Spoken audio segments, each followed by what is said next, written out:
Hi students, welcome to LMD. Today we are doing the revision of chapter 1 arithmetic sequences. Question number 21. Find the sum of 15 terms of arithmetic sequence 4, 9, 14 dash dash. Second, calculate the difference between the sum of 15 terms, first 15 terms of the arithmetic sequence 4, 9, 14 dash dash and 7, 12, 17 dash dash. This is a 4 marks question. 4 മാർക്കിന്റെ ചോദ്യമാണ്. ആദ്യത്തെ ചോദ്യം sum of 15 terms of arithmetic sequence 4, 9, 14 എന്ന arithmetic സമാന്തര ശ്രേണിയുടെ 15 പദങ്ങളുടെ തുക. രണ്ടാമത്തെ ചോദ്യം 4, 9, 14 എന്ന സമാന്തര ശ്രേണിയിലെയും 7, 12, 17 ഡാഷ് ഡാഷ് എന്ന സമാന്തര ശ്രേണിയിലെയും ആദ്യത്തെ 15 പദങ്ങൾ തമ്മിലുള്ള വ്യത്യാസം എത്ര? തുകയിലുള്ള വ്യത്യാസം. ആദ്യത്തെ 15 പദങ്ങളുടെ തുകയിലുള്ള വ്യത്യാസം എത്ര? നമുക്ക് ചെയ്ത് നോക്കാം. ഒന്നാമത്തെ ചോദ്യം ആദ്യ ശ്രേണി എഴുതാം, സീക്വൻസ് എഴുതാം. 4, 9, 14. Here D equals common difference 9 minus 4 equals 5.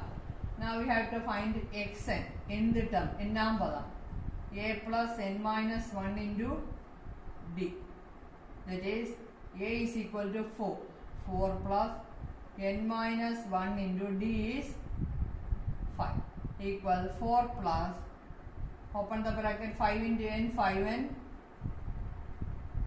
minus 1 into 5 5.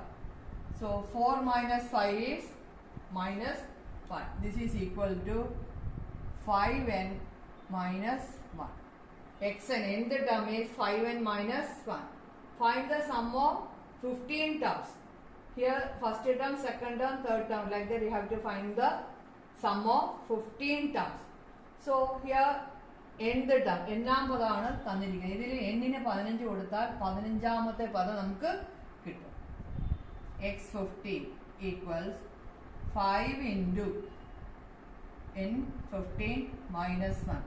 75 minus 1 equals 74. അപ്പോൾ 15ാം പദം 74ഉം ഒന്നാം പദം 4ഉം എന്ന് നമുക്ക് കിട്ടിയിട്ടുണ്ട്. ഇനി എന്താ ചെയ്യേണ്ടത്? Sum of 15 terms. അപ്പോൾ സം കാണാൻ നമുക്കൊരു സൂത്രവാക്യമുണ്ട്. എന്താണ്? Sn equals n by 2 into first term plus last term. ഇവിടെ എത്ര? 15 പദങ്ങളിലെ തുക. So write n is equal to 15. S15 equals 15 by 2 into first term is 4. 4 plus 15 the term is 74 equals 15 by 2 into 74 plus 4 is 78. Cancelling, dividing by 2, 3, 2, 6, 9, 39. 15 into 39, that is 585. This is the answer of first part.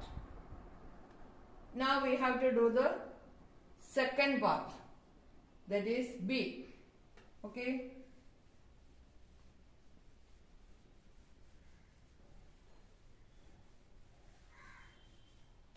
B equals find the difference between the sum of first 15 terms of arithmetic sequence 4, 9, 14 dash dash and 7, 12, 17 dash dash. ഇത് ഈ സീക്വൻസിന്റെ ഈ സമാന്തര ശ്രേണിയുടെ 15 പദങ്ങളുടെ തുക കണ്ടിട്ട് ഈ സീക്വൻസിന്റെയും 15 പദങ്ങളുടെ തുക കണ്ടിട്ട് അവയുടെ വ്യത്യാസം കണ്ടാൽ മതിയാകും. പക്ഷേ അതൊക്കെ കുറേ സമയം എടുക്കുന്നതുകൊണ്ട് ഞാൻ ഈസി ട്രിക്ക് പറഞ്ഞു തരാം, എളുപ്പ വഴി. അതായത് ഞാൻ സമാന്തര ശ്രേണി ഏതാണ്? 4, 9, 14 ഡാഷ് ഡാഷ് 7, 12, 17 ഡാഷ് ഡാഷ്. ഇതിന്റെ 15 പദങ്ങളുടെ തുകയും S15 സം ഓഫ് 15 ടേംസ് കണ്ടിട്ട് ഡിഫറൻസ് കണ്ടുപിടിക്കാം. കുറേ സമയം എടുക്കും, പക്ഷെ 4 മാർക്കിന്റെ ക്വസ്റ്റ്യൻ ആണ്. നമുക്ക് എളുപ്പത്തിൽ കണ്ടുപിടിക്കാനുള്ള മാർഗം ഇതാണ്. Okay, difference between the first terms 7 minus 4. 7 minus 4 is equal to 3. Difference between the second terms 12 minus 9, that also 3. 17 minus 14, that also 3. ഇങ്ങനെ എല്ലാത്തിനും ഈ രണ്ട് സമാന്തര ശ്രേണികളുടെയും ആദ്യ പദങ്ങളുടെയും രണ്ടാം പദങ്ങളുടെയും മൂന്നാം പദങ്ങളുടെയും എല്ലാം വ്യത്യാസം 3 ആണ്. അങ്ങനെ എത്ര പദങ്ങളുണ്ട്? 15 പദങ്ങളുണ്ട്. So we will get the difference equals 3 into 15 equals 45. This is the answer. This is, ഇത് വളരെ എളുപ്പമാണ്. 15 പദങ്ങളുടെ രണ്ടിൻ്റെയും 15 പദങ്ങളുടെ തുക കണ്ടിട്ട് കുറയ്ക്കുന്നതിൽ ഏറ്റവും എളുപ്പം ഇതാണ്. നിങ്ങൾക്കിത് മനസ്സിലായെന്ന് വരുന്നു. അപ്പം അടുത്ത ക്വസ്റ്റ്യൻ അടുത്ത ക്ലാസ്സിൽ. Okay, by.